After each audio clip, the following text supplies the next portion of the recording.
Hello friends, welcome to my YouTube channel Sonam Chemistry Classes. Friends, this is the lecture number 5th of BSc second semester Chemistry Important Question Series.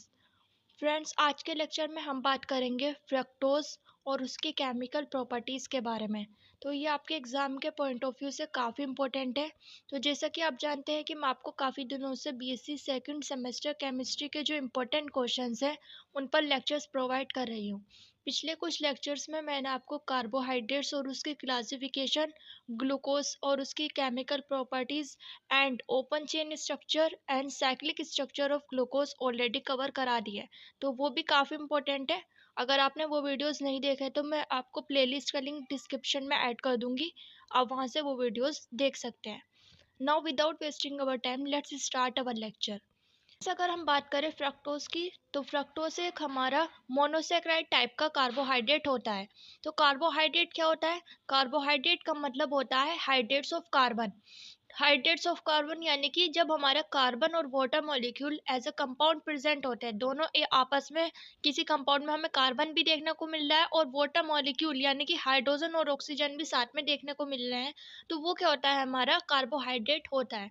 अभी carbohydrate की भी हमारी कई categories होती है, like monosaccharide, disaccharide, polysaccharide. तो इसमें monosaccharide जो होता है, मोनोसेकेराइड के अंदर हम पढ़ते हैं ग्लूकोज और फ्रक्टोज के बारे में। यहाँ पे मोनो का मतलब क्या होता है? मोनो का मतलब होता है वन, और सेकेराइड का मतलब होता है शुगर, यानी कि ऐसी शुगर जिसमें क्या हो, हमारी एक ही यूनिट हो, जिसे हम और यूनिट्स ऑफ कार्बोहाइड्रेट में ब्रेक डाउन नहीं कर सकते। जैसे अगर हम बात करें सुक्रोज की, सुक्रोज क्या होता है? जो हम चीनी इस्तेमाल करते हैं घर में, वो होती है हमारी सुक्रोज। अब इस सुक्रोज को जब हम चीनी को पानी में घोलते हैं तो वो किस में ब्रेक डाउन हो जाती है? ग्लूकोज और फ्रक्टोज में ब्रेक डाउन हो जाती है। जब भी हम, तो ये जो ग्लूकोज और फ्रक्टोज होती है, ग्लूकोज और फ्रक्टोज का दोनों का मॉलिक्यूलर फॉर्मूला क्या होता है? हमारा सेम होता है। इसका भी C6H12O6 होता है और इसका भी C6H12O6 होता है।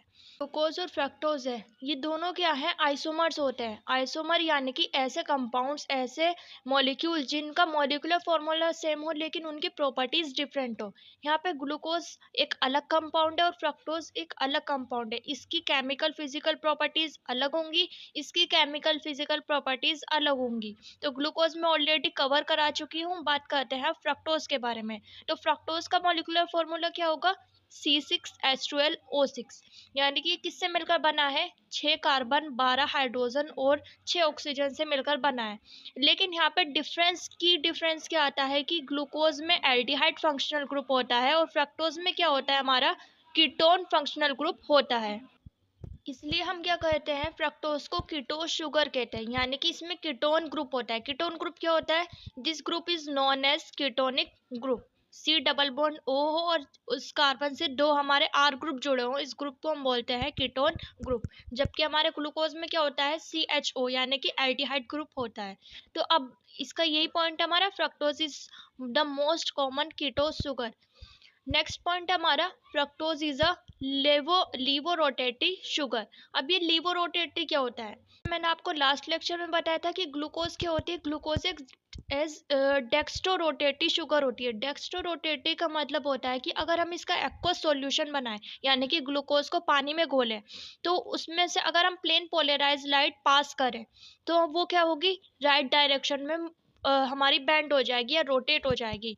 जबकि जो फ्रक्टोज होता है, फ्रक्टोज का अगर हम सॉल्यूशन बनाएं, एक्वस सॉल्यूशन बनाएं और उसमें से हम प्लेन पोलराइज लाइट को पास करें, तो वो क्या हो जाएगी? लेफ्ट डायरेक्शन में रोटेट हो जाएगी। तो ये हमारी सारी बातें हमें पढ़ने को मिलेंगी ऑप्टिकल एक्टिविटी में, जो मैं आने वाले लेक्चर्स में कवर करूंगी।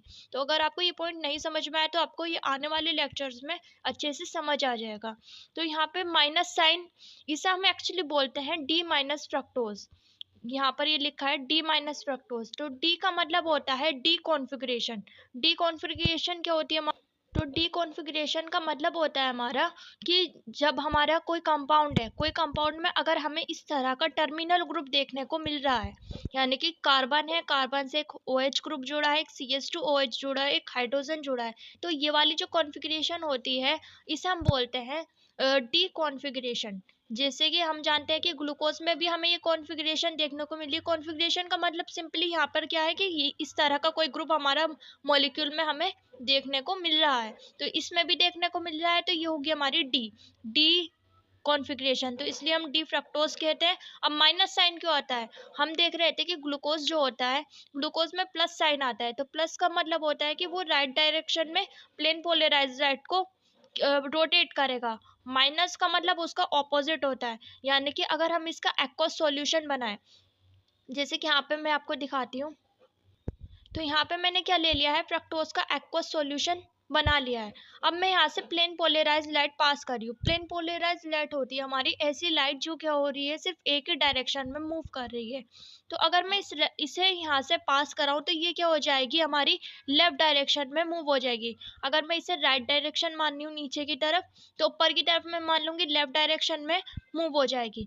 तो ये हो जाएगी हमारी लीवो रोटेटिव प्रॉपर्टी, जिसे हम माइनस साइन से दिखाते हैं। तो यहाँ पे जो इसका नाम होता है हमारा फ्रक्टोज का, वो एक्चुअली हमारा क्या होता है, डी माइनस फ्रक्टोज। डी का मतलब होता है यहाँ पे कि हमारी डी कॉन्फ़िगरेशन प्रेजेंट है मॉलिक्यूल के अंदर, जिसे हम ये बता रहे हैं। माइनस का मतलब होता है कि ये लेफ्ट साइड में क्या कर देगा, प्लेन पोलराइज लाइट को रोटेट कर देगा। फ्रक्टोज का मतलब फ्रक्टोज शुगर। आई होप आपको ये बात समझ में आई हो। नेक्स्ट पॉइंट है हमारा, it is formed by the hydrolysis of disaccharide. तो जैसे मैंने अभी आपको बताया कि सुक्रोज को जब हम क्या करेंगे, पानी में घोलेंगे, तो वो किस में ब्रेक डाउन हो जाएगा, ग्लूकोज में ब्रेक डाउन हो जाएगा और फ्रक्टोज में ब्रेक डाउन हो जाएगा। यानी कि इन दोनों का हमें क्या मिलेगा, मिक्सचर देखने को मिलेगा। तो ये क्या होता है, जो हमारा फ्रक्टोज होता है, फ्रक्टोज किससे फॉर्म होगा, सुक्रोज से फॉर्म होता है। बात करते हैं अब इसकी स्ट्रक्चर के बारे में। तो अगेन इसमें क्या होंगे, हमारे 6 कार्बन होंगे लाइक ग्लूकोज। नंबरिंग कर सकते हैं 1 2 3 4 5 एंड 6। पहला कार्बन पे हमारे क्या है, CH2OH ग्रुप है, ये हमारा पहला कार्बन है। सेकंड कार्बन हमारा क्या होगा, एक कीटोनिक ग्रुप होगा। थर्ड कार्बन एटम पे हम देख रहे हैं कि हाइड्रोजन है और एक क्या है, दूसरी साइड हाइड्रोक्सिल ग्रुप प्रेजेंट है। फोर्थ कार्बन कार्बन एटम पर क्या है, इधर हाइड्रोक्सिल है और इधर क्या है, हाइड्रोजन है। फिफ्थ कार्बन एटम पर यहाँ पे एक हाइड्रोक्सिल है, इधर हाइड्रोजन है हमारा, और एक नीचे CH2OH ग्रुप है, यानी कि इस कार्बन से डायरेक्टली एक और कार्बन जुड़ा है, एक और एक CH2OH ग्रुप जुड़ा है। फ्रेंड्स, ये होती है हमारी फ्रक्टोज की स्ट्रक्चर। अब बात करते हैं इसकी केमिकल प्रॉपर्टीज के बारे में, जो काफ़ी इंपॉर्टेंट है आपके एग्जाम के पॉइंट ऑफ व्यू से। फ्रेंड्स, सबसे पहला है हमारा ऑक्सीडेशन। तो ऑक्सीडेशन का मतलब वो होता है, किसी कंपाउंड में जब हम ऑक्सीजन को जोड़ते हैं तब उस प्रोसेस को बोलते हैं हम ऑक्सीडेशन। तो ऑक्सीडेशन कराने के लिए हमें कोई ऑक्सीडाइजिंग एजेंट चाहिए होगा, जिसे अगर हम बात करें, पहले आए इसमें पहला रिएक्शन है with mild oxidizing agent.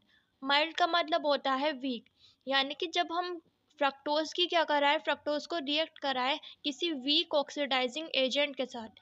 Week oxidising agent हमारा क्या हो सकता है, ब्रोमीन वाटर हो सकता है, जो क्या कराता है, ऑक्सीडाइज कराता है, लेकिन ये क्या है, एक वीक ऑक्सीडाइजिंग एजेंट है। लेकिन ये फ्रक्टोज हमारा रिएक्ट नहीं करता है ब्रोमीन वाटर के साथ, यानी कि हमारी कोई रिएक्शन नहीं होगी। सब बात करते हैं कि जब फ्रक्टोज की स्ट्रॉन्ग ऑक्सीडाइजिंग एजेंट के साथ हम रिएक्शन कराएंगे तब हमारा क्या फॉर्म होगा। तो यहाँ पे स्ट्रॉन्ग ऑक्सीडाइजिंग एजेंट हम क्या लेंगे, कंसनट्रेटेड HNO3 लेंगे, यानी कि कंसनट्रेटेड नाइट्रिक एसिड लेंगे। तो यहाँ पे लिखा है, when fructose reacts with strong oxidizing agent like concentrated HNO3, it is break down into mixture of glycolic acid, tartic acid and dihydroxy glutaric acid। बात करते हैं कि रिएक्शन होगी कैसे। तो यहाँ पर मैंने क्या लिया है, फ्रक्टोज का ओपन चेन स्ट्रक्चर लिया है, कंसनट्रेटेड HNO3 लिया है। तो यहाँ पर ये क्या है, ऑक्सीडाइजिंग एजेंट है, इसका मतलब ये जिस मॉलिक्यूल से रिएक्ट करेगा उसमें क्या जोड़ेगा, ये ऑक्सीजन जोड़ेगा। तो यहाँ पर हम देखते हैं, सबसे पहले क्या होगा, यहाँ पे ये जो सेकंड कार्बन एटम है, इस कार्बन एटम का ये क्या है, कीटोनिक ग्रुप है। अब इस कीटोनिक ग्रुप में से ये कार्बन और ऑक्सीजन वाला जो डबल बॉन्ड है वो ब्रेक हो जाएगा, यहाँ से कार्बन और ये वाले कार्बन, यानी कि थर्ड कार्बन एटम का ये वाला बॉन्ड ब्रेक हो जाएगा और यहाँ से ये वाला बॉन्ड ब्रेक हो जाएगा। अब आप देखिए, यहाँ से ये कार्बन और हाइड्रोजन का जो बॉन्ड ब्रेक हुआ है, उसका हाइड्रोजन इस वाले ऑक्सीजन के पास चला जाएगा। क्योंकि यहाँ पे कार्बन और ऑक्सीजन किससे जुड़े हैं, एक सिंगल बॉन्ड से जुड़े हैं। तो यहाँ से जब ये हाइड्रोजन जाएगा तो यहाँ पे हाइड्रोजन जुड़ जाएगा। अब यहाँ पे कार्बन की एक वैलेंसी खाली है। अब यहाँ से ये वाला बॉन्ड भी ब्रेक हो गया, तो यहाँ पे कार्बन के दो वैलेंसी खाली है और इस कार्बन की भी दो वैलेंसी खाली है, क्योंकि इसका भी एक बॉन्ड ये टूटा है और एक बॉन्ड ये टूटा है, तो इसकी भी दो वैलेंसी खाली है। अब इन दो वैलेंसी जो खाली हैं किससे होंगी, यहाँ पे दो ऑक्सीजन एटम आके जुड़ेंगे, क्योंकि हम जानते हैं ऑक्सीजन कितने बॉन्ड बनाता है, दो बॉन्ड बनाता है। तो यहाँ पे क्या होगा, CH2OH इस तरह से ही रहेगा, पहला कार्बन एटम, दूसरे कार्बन एटम का ये जो कार्बन है हमारा, कार्बन से क्या है, एक हाइड्रोक्सिल ग्रुप जुड़ा है और यहाँ से एक डबल बॉन्ड से क्या जुड़ जाएगा, ऑक्सीजन जुड़ जाएगा। इसे हम बोलेंगे ग्लाइकोलिक एसिड। अब हमारा क्या है, थर्ड कार्बन एटम है, थर्ड कार्बन एटम के भी क्या है, हमारे दो वैलेंसी खाली बची है। ये वैलेंसी किससे पूरी होंगी, ऑक्सीजन से पूरी होंगी। किस तरह से बॉन्ड बनेगा हमारा, यहाँ से कार्बन है, कार्बन से एक हाइड्रोक्सिल ग्रुप जुड़ा है और यहाँ से इस कार्बन से हमारा एक डबल बॉन्ड आकर जुड़ जाएगा ऑक्सीजन से। और यहाँ पे क्या है, बाकी सारी जो हमारा मॉलिक्यूल है, बाकी स्ट्रक्चर हमारी ऐसी ही रहेगी, कार्बन हाइड्रोक्सिल और यहाँ से हाइड्रोजन आ जाएगा। इसे हम बोलेंगे, एक्चुअली यहाँ पर होगा कि हमारा ये वाला जो ये दोनों हाइड्रोजन है ये भी ऑक्सीडाइज हो जाएंगे, क्योंकि हम एक स्ट्रॉन्ग ऑक्सीडाइजिंग एजेंट यूज कर रहे हैं। तो इन दोनों हाइड्रोजन की जगह भी हमारा क्या आ जाएगा, एक ऑक्सीजन आ जाएगा। तो यहाँ से एक डबल बॉन्ड से ऑक्सीजन जुड़ जाएगा और एक यहाँ से hydroxyl group as it is रहेगा। इसे हम बोलेंगे टार्टिक एसिड। तो ये हमारा tartaric acid, this is glycolic acid. क्योंकि अब हम यहाँ पर क्या ले रहे हैं, सिर्फ एक मॉलिक्यूल तो नहीं लेंगे, यहाँ पे हम कई सारे मॉलिक्यूल लेंगे। हम कंसिडर करेंगे कि यहाँ पे हमने क्या लिए हैं, दो मॉलिक्यूल लिए हैं फ्रक्टोज के। तो यहाँ से क्या होगा, हमारा एक और स्ट्रक्चर यहाँ पे फॉर्म होगी जिसमें क्या होंगे, 5 कार्बन होंगे। तो यहाँ पे क्या होगा हमारा, यहाँ पे बनेगा टाई हाइड्रोक्सी ग्लूटेरिक एसिड।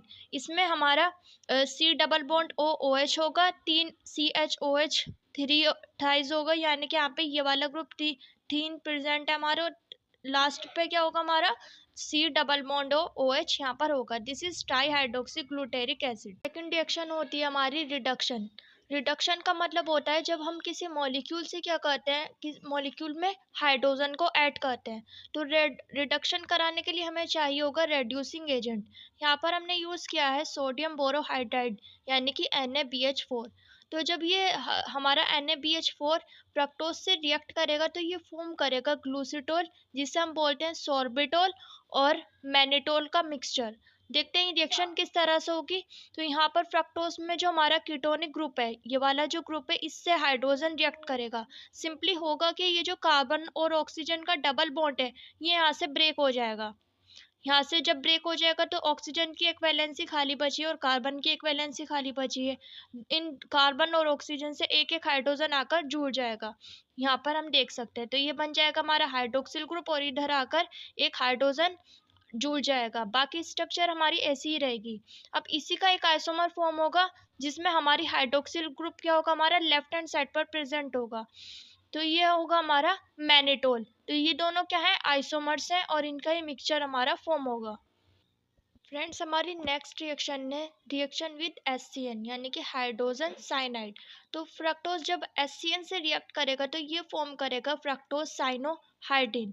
तो यहाँ पर हमने अगेन फ्रक्टोज की ओपन चेन स्ट्रक्चर बनाई है और यहाँ पर हमने लिया है हाइड्रोजन साइनाइड। तो सिंपली जैसे हमारा रिडक्शन में हमारा हाइड्रोजन आके जुड़े, उसी तरह से यहाँ पे क्या होगा, हाइड्रोजन और साइनाइड ग्रुप आकर जुड़ेगा। तो यहाँ पे अगेन हमारी कीटोनिक ग्रुप से रिएक्शन होगी और यहाँ से ये वाला बॉन्ड ब्रेक हो जाएगा। तो दोनों की एक एक वैलेंसी खाली बची है। ऑक्सीजन से हमारा हाइड्रोजन आकर जुड़ जाएगा और कार्बन से साइनाइड ग्रुप आकर जुड़ जाएगा। बाकी स्ट्रक्चर हमारी ऐसे ही रहेगी। इसे हम बोल देंगे फ्रक्टोज साइनोहाइड्रिन। हमारी नेक्स्ट रिएक्शन है रिएक्शन विद हाइड्रोक्सिल अमाइन। तो ये काफ़ी इंपॉर्टेंट रिएक्शन है एग्जाम के पॉइंट ऑफ व्यू से। तो जब फ्रक्टोज हमारा हाइड्रोक्सिल अमाइन से रिएक्ट करता है तो ये फॉर्म करता है फ्रक्टोज ऑक्साइड। तो अगेन इसकी फ्रक्टोज की रिएक्शन जब होगी हाइड्रोक्सिल अमाइन से, तो ये किससे जो हाइड्रोक्सिल अमाइन है हमारा जो रिएजेंट है वो किससे रिएक्ट करेगा, कीटोनिक ग्रुप से रिएक्ट करेगा। क्योंकि जो हमारा फ्रक्टोज का कीटोनिक ग्रुप होता है वो काफ़ी ज़्यादा रिएक्टिव होता है, इसलिए सारे एजेंट्स जो होते हैं हमारे, वो किससे रिएक्ट करते हैं, कीटोनिक ग्रुप से रिएक्ट करते हैं। तो सिंपली हमारा क्या होगा, ये जो हमारा हाइड्रोक्सिल अमाइन है, इसके दोनों हाइड्रोजन के बॉन्ड यहाँ से ब्रेक हो जाएंगे और यहाँ से कीटोनिक ग्रुप के दोनों ऑक्सीजन से जो दोनों बॉन्ड बने हैं कार्बन के साथ, वो भी ब्रेक हो जाएंगे। तो यहाँ से ऑक्सीजन और 2 हाइड्रोजन, तो क्या बना है हमारा, ये H2O बना है। अब यहाँ पर हमारी नाइट्रोजन की 2 वैलेंसी खाली है और इस कार्बन की 2 वैलेंसी खाली है। तो इनसे ये क्या हो जाएगा, नाइट्रोजन आकर जुड़ जाएगा। सिंपली हमारा क्या बन जाएगा, फ्रक्टोज ऑक्साइम बन जाएगा। तो फ्रेंड्स, ये होती है हमारी फ्रक्टोज और उसकी केमिकल प्रॉपर्टीज। नेक्स्ट लेक्चर में हम कवर करेंगे फ्रक्टोज की open chain structure. That's all for today. तो अगर आपको ये वीडियो पसंद आई है तो please like this video, share this video with your friends too, subscribe to my channel and thanks for watching this video. Have a nice day.